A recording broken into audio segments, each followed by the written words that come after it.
नमस्कार दोस्तों, आप लोगों का मेरे चैनल पे स्वागत है। मेरा नाम अर्पित कुमार इलाहाबादी है। तो मैंने आप लोगों को पिछला लेक्चर सेंसेशन से रिलेटेड पढ़ाया था, जहां मैंने बताया था कि सेंसेशन एक साइकोलॉजिकल कॉन्सेप्ट है, जो कि बेसिकली जो हम इंफॉर्मेशन अपने संसार से इंफॉर्मेशन के ज़रिए वो चीज़ हमारे बॉडी तक आती है। बॉडी के बाद हमारी ब्रेन उसको किस तरीके से इंटरप्रेट करती है, हम किस तरीके से उस इंफॉर्मेशन को सेंस के ज़रिए इंटरप्रेट करते हैं, वही सेंसेशन है। चाहे वो हम आँख के ज़रिए कोई चीज़ का प्रतिबिंब बनाते हो, या कान के ज़रिए सुनाई देती हो, या साउंड के ज़रिए सुनाई देती हो, या टेस्ट के ज़रिए हमको कुछ समझ में आता हो, या फील के ज़रिए समझ में आता हो।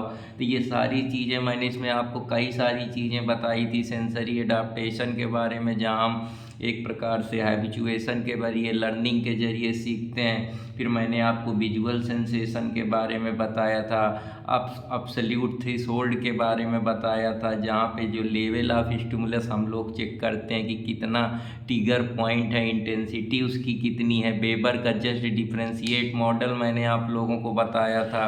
हीरिंग से रिलेटेड की वाइब्रेशन और जो हमारे साउंड वाइब्रेशन के जरिए हमारी कैसी जो न्यूरॉनल सेल होती थी, वो ऑडिटरी नर्व के जरिए चीज़ें हमारे ब्रेन तक जाती थी।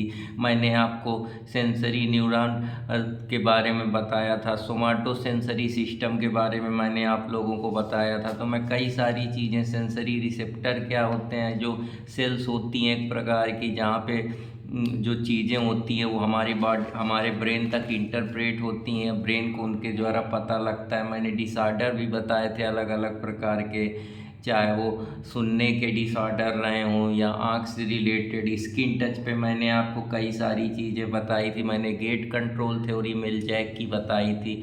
तो आशा करता हूँ कि आप लोगों को पिछला लेक्चर समझ में आया होगा। तो आज मैं कुछ और इम्पॉर्टेंट सेंसेशन से रिलेटेड चीज़ें लाया हूँ, तो उनके बारे में आप लोगों को बताऊँगा, और आशा करता हूँ कि आप लोगों को पसंद आएगी। अगर पसंद आए तो कृपया मेरे चैनल को लाइक, सब्सक्राइब और कमेंट और आशीर्वाद देते रहें। आप सब लोगों का अर्पित कुमार इलाहाबादिया। अभी मैं आप लोगों को साइकोलॉजी पढ़ा रहा हूँ, फिर कुछ दिन बाद मैं आप लोगों को फिलॉसफी और इथिक्स सब चीज़ें पढ़ाऊँगा। तो बस आप लोगों का सहयोग चाहता हूँ, कृपया बने रहें, लाइक सब्सक्राइब करते रहें।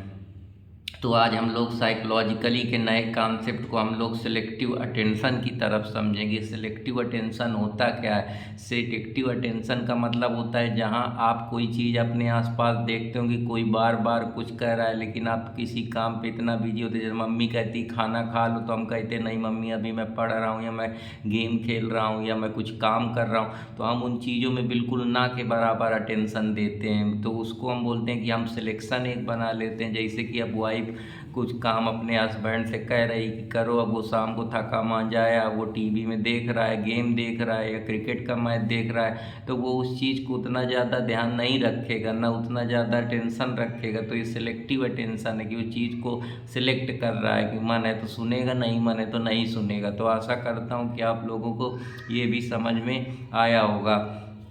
अब कॉकटेल पार्टी इफेक्ट के बारे में हम लोग पढ़ते हैं कि ये कौन सी नई चीज़ है, कौन नई वाला है साइकोलॉजी में। कॉकटेल का मतलब क्या है? जैसे इसमें क्या होता है कि ब्रेन जो आपकी होती है किसी पर्सनल चीज़ पे अटेंशन करती है। जैसे अब चार लोग शादी में बैठे हैं, कोई खूबसूरत लड़की देखी तो फट से आपकी अटेंशन पहुंच गई, या आप खाने गए, आपने देखा कि ये नया डिश मिला है, तो सबसे पहले आपकी अटेंशन उस डिश पे जाएगी कि यार ये कौन सी नई चीज़ आ गई। जैसे कॉकटेल रखा है, सबसे पहले आदमी देखता है कौन सी मस्त दारू है, चलो पीते हैं। तो ये सारी चीज़ें हैं जहाँ पे जो हम अच्छा क्या है उसको एग्जीक्यूट करते हैं, बाकी चीज़ों को छोड़ देते हैं जो हमारे काम की चीज़ होती है। जैसे इंसान बड़ा चालू अपने काम की चीज़, जहाँ उसका इंटरेस्ट बनता है उन्हीं दोस्तों से बात करता है, उन्हीं से विश्वास करता है, उन्हीं से प्रेम करता है, बाकी सब लोगों को हटा देता है। तो इसी तरीके से जैसे अब गर्लफ्रेंड बॉयफ्रेंड है, उनका आपस में बनता है तो वो अटेंशन उसको ज़्यादा देते हैं। उनकी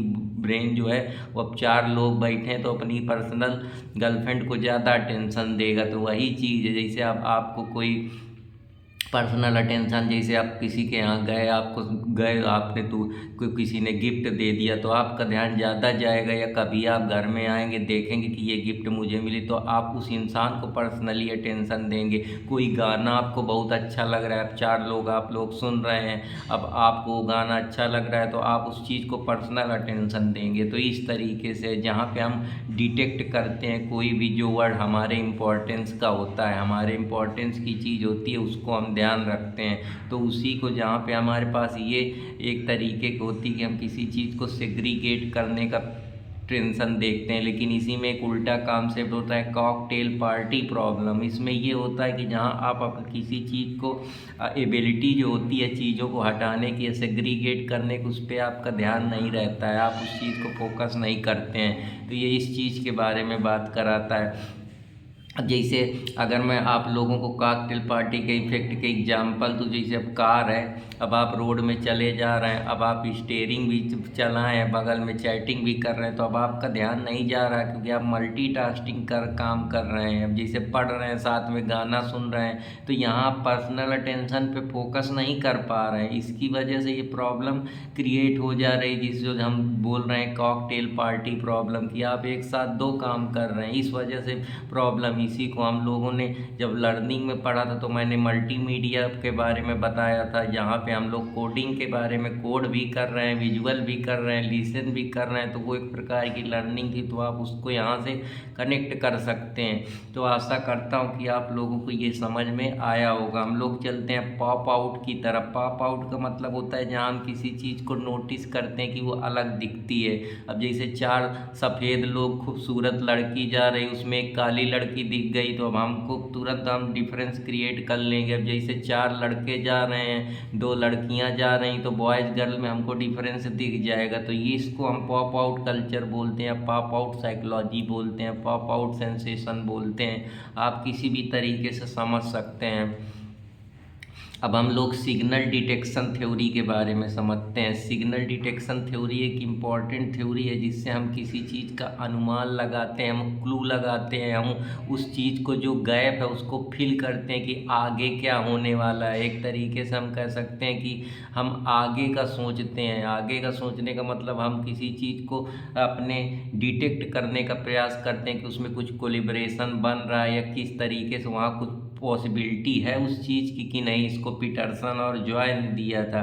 जैसे अलार्म मैनेजमेंट के जरिए है कि हम लोगों को पता लग जाता है कि यार जब जैसे अलार्म बज रही तो अब एक बार बजी तो अब थोड़ी देर बाद फिर हमको आशा होती है कि बजेगी, तो आगे का हम सोच के बैठते हैं। हम सिग्नल को डिटेक्ट कर रहे हैं कि इसका कौन सा, जैसे कोड होता है, एक कोडिंग के साथ दूसरी कोडिंग या पासवर्ड तोड़ना है कंप्यूटर में, तो ये सिग्नल डिटेक्शन के जरिए, जैसे कोड के जरिए, वैसे अगर आप रडार के जरिए ढूंढते हैं, सिग्नल मिलाते हैं, डीटीएच का सिग्नल हो गया। तो सिग्नल डिटेक्शन थ्योरी अलग अलग जगह इसका इंटरप्रिटेशन है। जैसे ट्रैफिक लाइट में है तो यहाँ सिग्नल जला तो वहाँ भी डिटेक्ट हो जाता है कि लाल जला तो मतलब अब चल दो, अब रुकने का समय आ गया है। तो इस तरीके से है। जैसे ह्यूमन्स में इसके इम्प्लीकेशन मैंने आपको बताया, एनिमल्स एक दूसरे के भाव विहाव को डिटेक्ट करके समझते हैं। तो ये एक प्रकार से ये होता है कि जहाँ हम किसी चीज़ को प्रीवियसली जो वर्ड होता है हम उसको रिकॉग्नाइज करे होते हैं, उससे हम कुछ पैटर्न निकालने की कोशिश करते हैं, कुछ इन्फॉर्मेशन के जरिए सिग्नल डिटेक्ट करने का प्रयास करते हैं, या बैकग्राउंड जो स्टिमुलाई होता है उस स्टिमुलाई को आगे वाली स्टिमुलाई के साथ कनेक्ट करते हैं। जो हमारा ट्रिगर पॉइंट होता है, जो हमारा सेंसेशन होता है, जैसे हमने नाक से कोई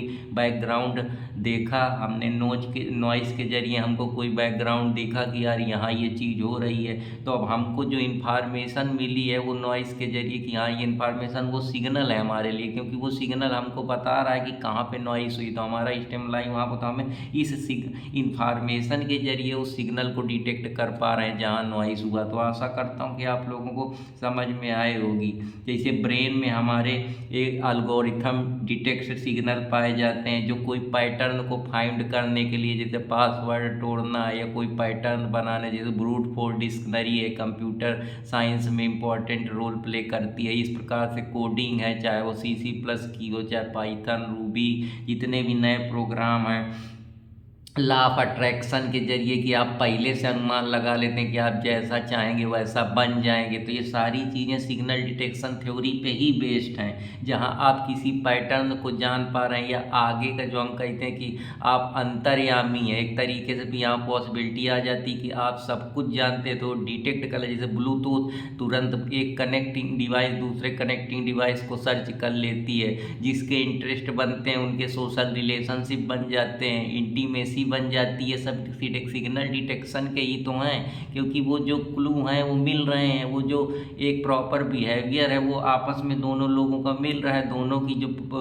थिंकिंग का मामला है वो सेम है। तो इस तरीके से भी समझ सकते हैं। जैसे डिसीज में है, डॉक्टर सिग्नल के जरिए पता लगा लेता है कि बॉडी में ब्लड की कमी है तो ये प्रॉब्लम होगी, तो ये डिटेक्ट कर लेते हैं। जैसे आपको कालरा है तो उसमें पानी की वजह से प्रॉब्लम हुई है। सो सारी चीज़ें तो समझ में आ जाती हैं। जैसे हम ट्रायल और एरर भी बोल सकते हैं कि हम कोई चीज़ का ट्रायल करते हैं जहाँ हम उसकी सच्चाई पता लगाने के, लेकिन उसमें हमको गलतियाँ भी करते हैं। तो गलतियों के साथ हमको पता चलता है कि जैसे बच्चे पढ़ते हैं कि एक एग्ज़ाम में कोई काम दिए, वो सिग्नल डिटेक्शन का ही तो काम कर रहा है। एक बार पेपर दिए नहीं सिलेक्ट हुए, दोबारा देखे कहाँ कमियाँ हैं, फिर उस चीज़ का क्लू ढूंढते हैं जो प्रीवियस गलती करी थी अब आगे उस चीज़ को नहीं, या जो एग्ज़ाम में चीज़ें आ रही उसको डिटेक्ट करके पढ़ाई कर रहे हैं तो वहाँ तक पहुँच रहे हैं। तो ये सारी चीज़ें इम्पॉर्टेंट रोल प्ले करती है। जैसे रिलीजन और गॉड के बीच में संबंध बनाया जाता है कि जब हम लोग रिलीजन पढ़ते हैं तो हम डिटेक्शन लगाते हैं कि हम रिलीजन क्यों पढ़ रहे हैं, रिलीजन के पीछे से कौन सी शक्ति है जो हम रिलीजन को पढ़ें, हम रिलीजन को जाने। तो हमको पता चलता है कि हम सारा काम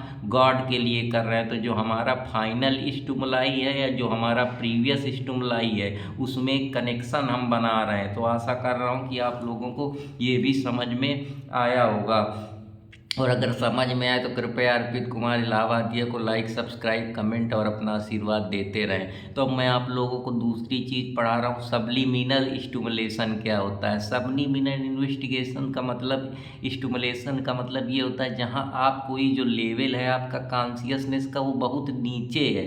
जैसे कि आप किसी चीज़ को ध्यान ही नहीं कर पाते हैं, या कोई चीज़ आपके पास होती है लेकिन आपका दिमाग उस चीज़ पे नहीं पहुंच पाता है। जैसे बार बार कोई आदमी इतनी जल्दी जल्दी आपके पास फ़ोन की इमेज कर देता है कि आप देख ही नहीं पाते। अब जैसे आप घर में देखते हैं, जैसे कोई आपस में हम लोग खेल कूद में दिखाते हैं कि जैसे कोई अच्छी चीज़ हुई तो मैं तुरंत अपना फ़ोन ओपन करता हूँ, लेकिन जैसे मेरा दोस्त आता है मैं खट से उसका स्क्रीन लॉक कर देता हूँ। तो उसका जो सेंसेशन पावर है, ये सिग्नल डिटेक्शन है, वो उसका माइंड उतनी जल्दी ऑब्जर्व नहीं कर पाता है। तो ये सारी चीज़ें कि जहाँ हमारा कॉन्शियसनेस बहुत भोंदू हो जाता है। ये जो छोटे छोटे बच्चे होते हैं पढ़ाई एजुकेशन में देखो तो उनको चीज़ें बताओ फिर भी उनको वो चीज़ें नहीं समझ में आती हैं, उनका दिमाग उस लेवल का नहीं होता। तो ये एक हमारा स्टिमुलेशन है, जो हमारा ट्रिगर पॉइंट है माइंड का, वो प्रॉपर तरीके से उस तरीके से इंटरप्रेट नहीं कर पा रहा है, या हम उतनी जल्दी उस चीज़ को इंटरप्रेट नहीं कर पा रहे हैं। तो ये वो एक जो थ्योरी है सबमिलन स्टिमुलेशन, वो इसी तरीके से काम करती है, जहाँ क्षण भर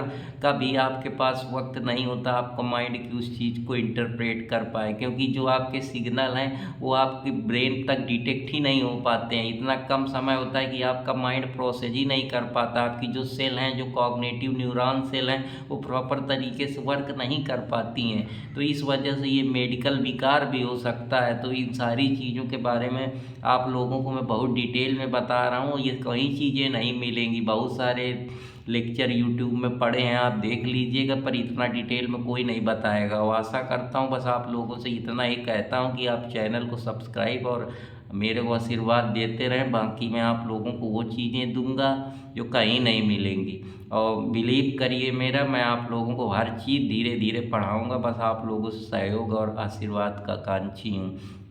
तो अब चलता हूँ फिर दूसरे कॉन्सेप्ट की तरफ। रबर हैंड इल्यूजन क्या होता है। रबर हैंड इल्यूजन एक प्रकार का कॉन्सेप्ट है जो साइकोलॉजी में यूज होता है, जहाँ हम टॉप डाउन इन्फ्लुएंस को देखते हैं। जैसे इसमें क्या होता है कि हमको जो टॉप की चीज़ें होती हैं, डाउन के बीच में कुछ इन्फ्लुएंस या कुछ ऐसा आकर्षण होता है जो हमको बाद में पता चलता है। लेकिन जैसे देखिए, इसमें आपको मैं अगर एक एग्जाम्पल दूँ कि एक हाथ है जो आपका रियल है, एक आपका हाथ है फेक हैंड है, लेकिन जो रियल हैंड है वो छुपा हुआ है। फेंक वाले से आपको कोई सेंसेशन दे रहा है, लेकिन जैसे ही जो स्ट्रोक हैंड का लगेगा आपका, तो आपको ये फील होगा कि दोनों हाथ लगे हुए हैं। तो ये टॉप और डाउन दोनों चीज़ें आप लोगों को अंदर इन्फ्लुएंस कर रही। भला कि एक ही चीज़ का हो रहा है, लेकिन सेंसेशन आपको दोनों का फील हो रहा है। तो ये चीज़ है। अब जैसे कोई बात आपसे कोई आदमी कह दे रहा है, अब एक तो उसका हुआ, लेकिन अगर कोई वही चीज़ है तो आपको दो तरीके से समझ में आ रही है। आप उस माइंड उसको दो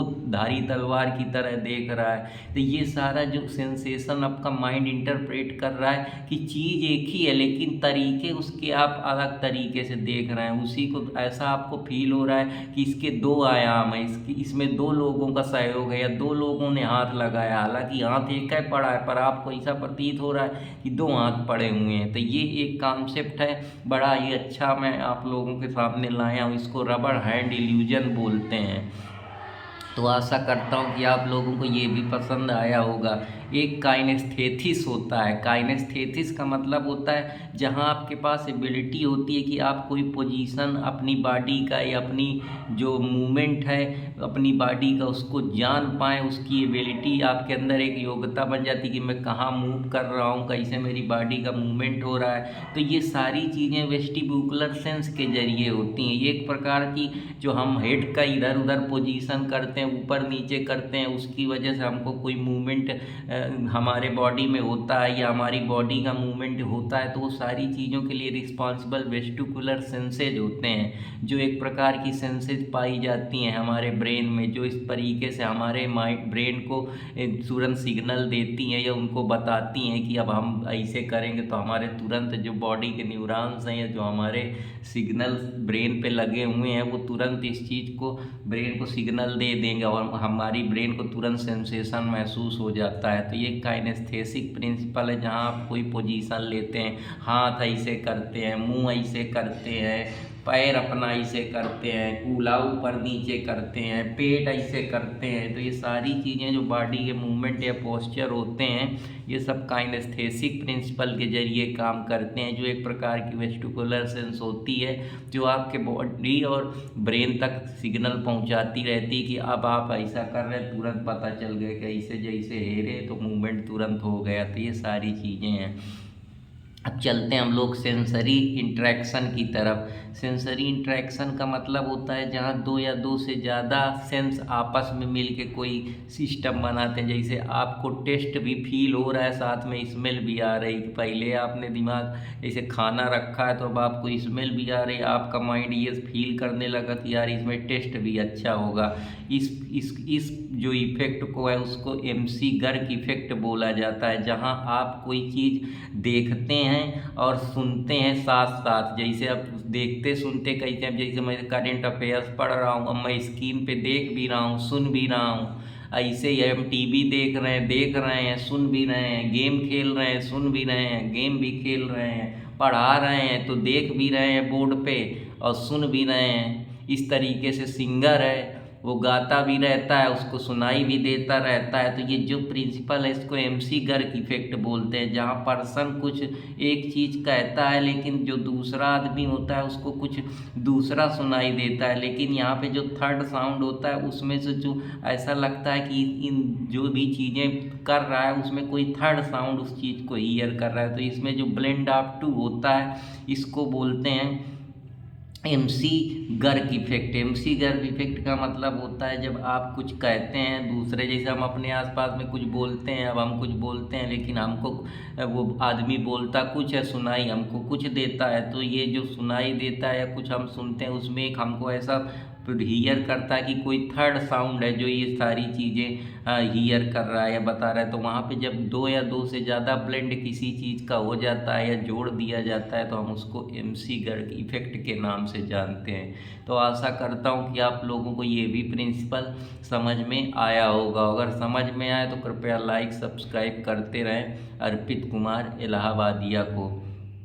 अब मैं आप लोगों को गेस्टाल्ट थ्योरी के बारे में बताता हूँ। गेस्टाल्ट थ्योरी का मतलब ये होता है जहाँ हम किसी चीज़ को पूरे एक तरीके से होल देखते हैं, उसके इंडिविजुअल पार्ट पे हमारा गौर नहीं जाता। अगर हम पहली नज़र में देखेंगे कि ये कूलर रखा है तो हमको सिर्फ कूलर होल दिखेगा, ये नहीं दिखेगा कि इसमें बटन कितनी लगी हैं, इसमें पंखा कितना लगा है, इसमें जालियाँ कितनी लगी हैं, पानी का कितना है। जैसे मैं बोर्ड देखूँगा तो सिर्फ मुझे बोर्ड दिखेगा, उसमें ये नहीं दिखेगा कितनी कीली लगी है, किन किन चीज़ों से मिल के बना है। तो वो हम किसी चीज़ को ग्रेटर पार्ट में देखने का पहले प्रयास करते हैं, फिर हम उसके इंडिविजुअल पार्ट पे जाते हैं। तो ये वो चीज़ है, जैसे कोई बंच ऑफ स्क्वायर है तो पहले हमको यही दिखेगा कि ये स्क्वायर है, हम एक एक स्क्वायर नहीं गिनने लगेंगे। तो ये जो कॉन्सेप्ट है कि क्या देखा, तो हम पहले जो होल सम में देखते हैं, इंडिविजुअल को नहीं देखते हैं। उसकी मतलब हम एक उसकी स्पेसिफिक चीज़ पे ना जाके पहले हम जनरल क्वालिटी को पता करते हैं। तो वो जो कॉन्सेप्ट है उसको हम गेसाल्ट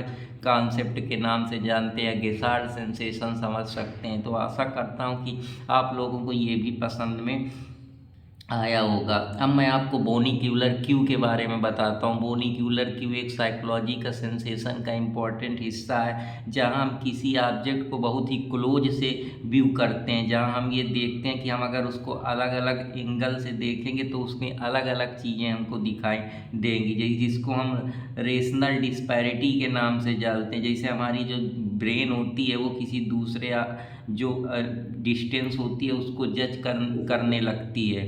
जैसे अब मैं इसको कैसे बताऊं आप लोगों को, इसको ये हम इस तरीके से देखते हैं, जैसे हमने फिंगर बहुत अपने नोज के पास होल्ड करी तो हमको ऐसे लगता है कि जो हमारी थर्ड फिंगर है वो हमारे दो फिंगरों के बीच में फ्लोट कर रही है, मिडिल में है।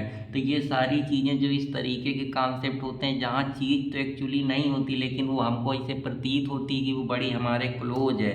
तो ये जो डिस्पैरिटी आ जाती है इसी को हम बोलते हैं बाई बोनोक्यूलर क्यू। अब मैं आप लोगों को मोनोक्यूलर क्यू बताता हूँ। मोनोक्यूलर में ये होता है कि जहाँ जो डिस्टेंस होती है किसी चीज़ की वो दूर समझ में आती है, वो हमसे बहुत दूर है, जो कि हाइट जो होती है वो बहुत दूर समझ में आती है कि ये रिलेटिव हाइट है, जो उसको हमारे ऐसा हमारी सेंसेशन को परसीव होता है कि हमसे बहुत दूर है, साइज में बहुत बड़ी है या बहुत दूर है। या लाइनर पर्सपेक्टिव हम बना लेते हैं, जैसे हम रेल रोड ट्रैक होता है तो हम उसको लगता है कि दो लाइनें बनी रेल रोड ट्रैक की, लेकिन वो जैसा लगता है कि जब पास आती हैं तो हमको ऐसा मालूम पड़ता है कि बड़ी दूर जा रही है। मोर कन्वर्जेंस मतलब अपोजिट होता है। जैसे कन्वर्जेंस हम किसी चीज़ को एक साथ उसको पास लाने का प्रयास करते हैं, डाइवर्जेंस का मतलब दूर लाने का प्रयास करते हैं। तो जब रेलवे ट्रैक पास पास आ जाते हैं तो ऐसा प्रतीत होने लगता है कि ये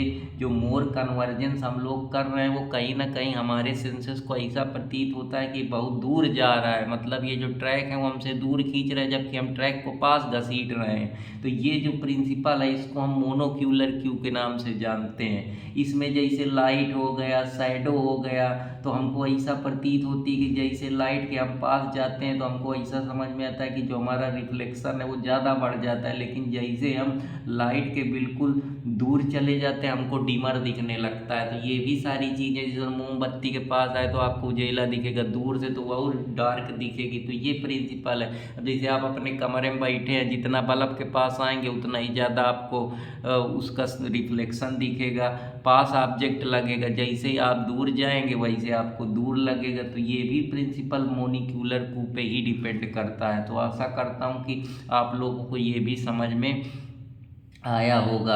अब मैं रिलेटिव मोशन की बात करता हूँ। रिलेटिव मोशन में ये होता है कि जब हम मूव करते हैं तो हमको ऐसा लगता है कि चीज़ें बड़ी पास आ रही हैं। जैसे हम कभी बस में बैठे होते हैं तो हमको ऐसा प्रतीत होता है कि जब बस तेज़ चल रही होती है तो लगता है पेड़ हमारी तरफ आ रहे हैं। या जब हम अपीयर होते हैं तो हमको लगता है कि जो हम बड़ी तेज जो अपोजिट चीज़ें वो बड़ी तेज़ी से निकल रही हैं, साएँ साएँ भाग रही हैं।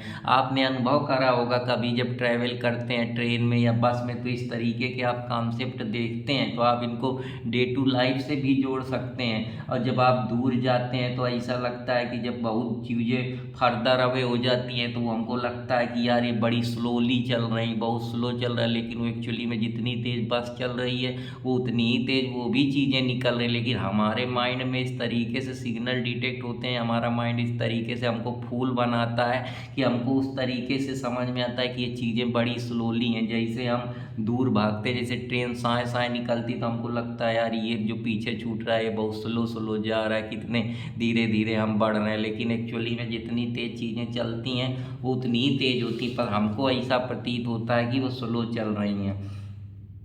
इसी में एक कॉन्सेप्ट होता है एक्स्ट्रा सेंसरी परसेप्शन का, जहाँ पीपल जो होता है वो बिलीव करता है अपने सेंस के जरिए कि वो जो भी चीज़ होती है वो things beyond our normal senses. इसका मतलब क्या है, मैं इसकी बात अगर आपको बताऊं, एक्स्ट्रा सेंसरी सेंस का मतलब होता है जहाँ सेंस जो होते हैं वो आपके सेंसेस की जो पावर होती है वो एक्स्ट्रा ऑर्डिनरी होता है, कि आप किसी चीज़ को भविष्य में आकलन कर सकते हैं। आप जिसको अंतर्यामी कह सकते हैं या छठवां सेंस कह सकते हैं, या कह सकते हैं कि आपके अंदर आप जो चीज़ें ऑब्जर्व करने वाली हैं वो आप पहले ही से जानते हैं, आपको उसके बारे में पहले ही से पता है। आप जो नॉर्मल सेंसेज हैं उनके बियॉन्ड सोच पा रहे हैं, आप पहले से किसी चीज़ का फ्यूचर प्रोडिक्शन कर दे रहे हैं, जैसे हम भविष्यवाणी कर दे कहते हैं, या कोई बड़े बड़े जो बड़े बड़े बाबा हैं, बड़े बड़े हिप्नोटाइज वाले लोग हैं, या जो सुहानी शाह जैसे हैं, तो वो सब एक्स्ट्रा सेंसरी परसेप्शन, वो एक कदम हमसे आगे देख रहे हैं, उनका छठा सेंस खुला हुआ है। जैसे जब बच्चा छोटा होता है तो वो अपने पूर्व की बातें बता देता है, तो कैसे बता देता है कि कहीं ना कहीं उसका तीसरा जो वो छोटा होता है तो उसका सेंस एक एक्स्ट्रा काम कर रहा है, या वो बहुत ज़्यादा कॉन्शियस है, यही सारी चीज़ें तो हैं। तो ये जो हमारा सेंस है, हम किसी चीज़ को बहुत पहले से सुन लेते हैं, पहले से जान लेते हैं, पहले से आकलन लगा लेते हैं, किसी रिमोट व्यूइंग को हम पहले ही समझ लेते हैं, हम अंतर्यामी जैसा बिहेव करने लगते हैं, हम किसी चीज़ को एक तरीके से, जो हम माइंड रीडर सुहानी सा है, ये सब लोग एक इनका अलग सेंसेज है, ये मतलब एक्स्ट्रा ऑर्डिनरी लोग हैं, आगे से सोच लेते हैं। इसी को किसी ने सिक्स सेंसेज बोला है, इसी को साइकोलॉजी की भाषा में क्रिप्टोप्लेंथेसिया बोला जाता है। कुछ लोग पैरा एबनॉर्मल एबिलिटी ये होती है कि हम लोग अब जो सोचते हैं उसके बियॉन्ड ये लोग सोचते हैं। इससे कुछ लोग इसको सीडो साइंस के नाम से भी साइकोलॉजी में बोला जाता है। तो ये कुछ कॉन्सेप्ट हैं जो मैं आप लोगों को बताना चाहता था। तो इसको सबसे पहले एक बोटनिस्ट थे जेबी राइन के द्वारा ये कॉइन किया गया था। इसमें ये बताया गया था कि जो साइट्रिक एबिलिटी है, जो हमारे माइंड का कॉग्निटिव सिस्टम है, जो हमारा साइकोलॉजिकल बिहेवियर है, उसमें हम लोग पहले ही से चीज़ों को जैसे हमको कभी कभी गट फीलिंग होने लगती है, इंस्टीट्यूशन का जैसे हम फिलॉसफी में यूज करते हैं कि हमारा दिल जो कहता है वही करना चाहिए, तो हमको पहले से जो चीज़ें आभास होने लगती हैं, जैसे इम्पैथी है, टेलीपैथी है, इसके एप्लीकेशन आप, या फ्यूचर विजन, जो आप पहले से किसी चीज़ को जो अभी नहीं भी हुआ लेकिन आप आज से 10 साल पहले का, जैसे टेक्नोलॉजी का दौर पहले नहीं था तो लोग उसके पहले भी 10 साल का सोचते थे। अब जैसे क्रिप्टो करेंसी आया, अब इसके बाद भी शायद कोई करेंसी आ जाए, तो लोग नहीं जानते कि क्या अब फ्यूचर में घटित हो जाएगा, लेकिन कुछ लोग होते हैं जो उन सब चीज़ों को जानते होते हैं, उनका सेंस पहले से वर्क कर रहा होता है। तो उसी कॉन्सेप्ट को हम लोग एक्स्ट्रा सेंसरी परसेप्शन के नाम से जानते हैं। तो आशा करता हूँ कि आप लोगों को ये भी समझ में आया होगा। ये प्री कॉग्निशन है, जब हमारा माइंड सचेत होता है उसके पहले ही वो लोग पहले से उनको सचेतना या उनके दिमाग में सेंसेशन या ट्रिगर पॉइंट या हम कह सकते हैं इंफॉर्मेशन मौजूद रहती है, या वो जानते होते हैं उस कॉन्सेप्ट को। तो ये सारी चीज़ें हैं। तो आशा करता हूँ कि आप लोगों को ये भी समझ में आया होगा। अब हम लोग पढ़ते हैं मोशन परसेप्शन। हम लोग आप देखते होंगे कि कभी कभी जो कुछ सीरीज होती हैं हमको ऐसा लगता है कि जैसे जो फोटो है वो फिल्म की वो कंटिन्यूअस मोशन में चल रही हैं। जैसे हमको 3D में देखने को मिलता है कि चीज़ें चल रही हैं, या कहीं पे बैठाल दिया जाता है तो वो फिल्म जैसे लगातार 3 घंटा साए साए कंटिन्यूअस चलती रहती। तो ये सारे प्रिंसिपल में हम मोशन परसेप्शन लगाते हैं। मोशन का मतलब जिसमें गति है, जिसके जरिए हमको आभास होता है। अब जैसे कोई आप मूवी देख रहे हैं या क्रिकेट चल रहा है तो कंटिन्यूसली चलता रहता है, तो वो सारी चीज़ें इसके अंदर आती हैं। फिर एक पाई फिनोमेना होता है, PHI। जो पाई क्या है इसको ज़रा समझते हैं। पाई का मतलब ये होता है कि जब दो लाइट हम लोग परसेप्शन हमारे माइंड में ऐसा बन जाता है कि जो दो लाइट जब हम लोग जलाते हैं या फ्लैश करते हैं, आप लोगों ने देखा होगा अपने आसपास कि जब हम कोई चीज़ को इस तरीके से देखते हैं, इस पाइप उसमें कि जब हम जैसे हम लोग स्टेडियम में जाते हैं शाम का, जब हम लोग सेल्फी लेते हैं तो खूब सारी लाइटें जलती हैं, तो हमको ऐसा आभास होता है कि ये जो परसेप्शन है, एक लाइट जो है वो देखते हैं कि दोनों आगे निकलती हैं, फिर एक लाइट पीछे की तरफ मूव करती है। तो ये जो कॉन्सेप्ट है एनिमेशन के जरिए होता है। इसमें जैसे मर्क्यू साइन हो गया, नियॉन लाइट हो गया, तो ये पाई प्रिंसिपल का ये मतलब है कि जब हम दो चीज़ करते हैं तो वो अल्टरनेटली उसका रिस्पॉन्स दिखता है कि एक बार ये घटेगी फिर एक बार ये घटेगी। तो उस प्रिंसिपल को आप पाई फिनोमिना के नाम से जानते हैं। तो ये भी इससे हमारे बॉडी को, हमारे जो सेंसेशन है उसको ऐसा लगता है कि एक लाइट पीछे जा रही जबकि लाइट दोनों आगे ही जल रही, बस हम फ़ोन का वो कर रहे हैं, परावर्तन जो उसका है रिफ्लेक्शन वो बैक होके जा रहा है, लेकिन लाइट आगे ही जल रही। लेकिन हमारे माइंड को आगे की चीज़ नहीं, हमको पीछे की दिख रही, क्योंकि हमारे माइंड को फूल किया जा रहा है। हमारे ब्रेन में जो सिग्नल डिटेक्शन हो रहा है या जो हमारा सेंसेशन है वो इस तरीके से कैच कर पा रहा है। तो आशा करता हूँ कि आप लोगों को ये भी समझ में आया होगा।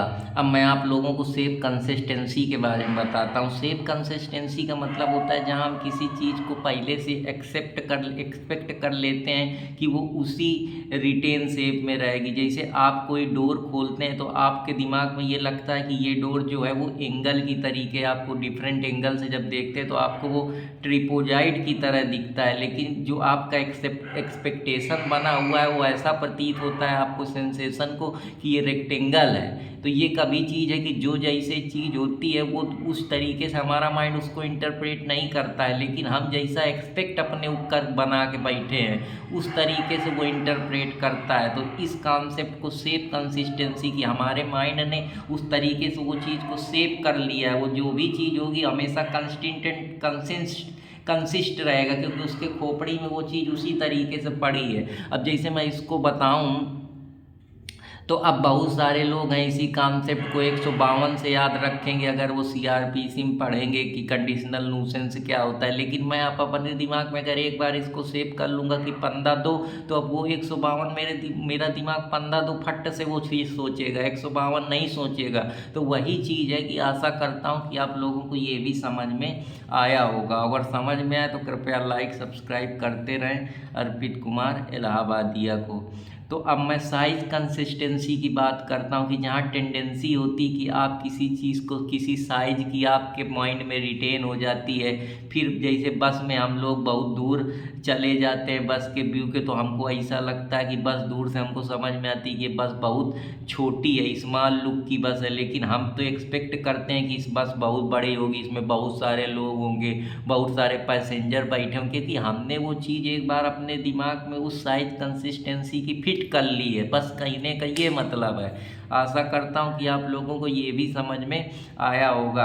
अब मैं आप लोगों को पेंजो इल्यूजन के बारे में बताता हूँ। कभी कभी ये होता है कि दो इक्वल साइज़ की लाइन आप देखते हैं कि वो डिफरेंट लेंथ की हैं, अलग अलग लेंथ की हैं, दो इक्वल लाइन है लेकिन उनकी जो लेंथ है, जो उनकी लंबाई है वो अलग अलग है। लेकिन जब हम उसको कन्वर्जिंग लाइन में रखते हैं, आपस में जोड़ने का प्रयास करते हैं या बराबर लाने का प्रयास करते हैं, तो हमको ऐसा प्रतीत होता है कि वन बैक लुक लॉन्गर, एक ज़्यादा बड़ी दिख रही, एक कम लॉन्गर दिख रही, तो वन बैक लुक लॉन्गर। तो ये सारी चीज़ें हमको मोनोक्यूलर जो इफेक्ट मैं अभी आप लोगों को बताया कि जो जैसे चीज़ें होती हैं वैसे ना दिखकर उनका इम्पैक्ट हमको अलग तरीके से दिखता है। तो ये जो मोनोक्यूलर इफेक्ट है, ये मेमोरी हमको कहीं ना कहीं फूल करती है, फूल कर रही है। जो हमारा ब्रेन है वो हमको फूल कर रहा है, हमारे सेंसेशन हमको फूल कर रहे हैं, वो हमारे दिमाग को उसी तरीके से सोचने के लिए बाध्य करते हैं। तो ये सारी चीज़ें, जहाँ जैसे टू पीपल इक्वल हाइट में हैं, अब दो लोग एक कमरा में सेम हाइट पे हैं लेकिन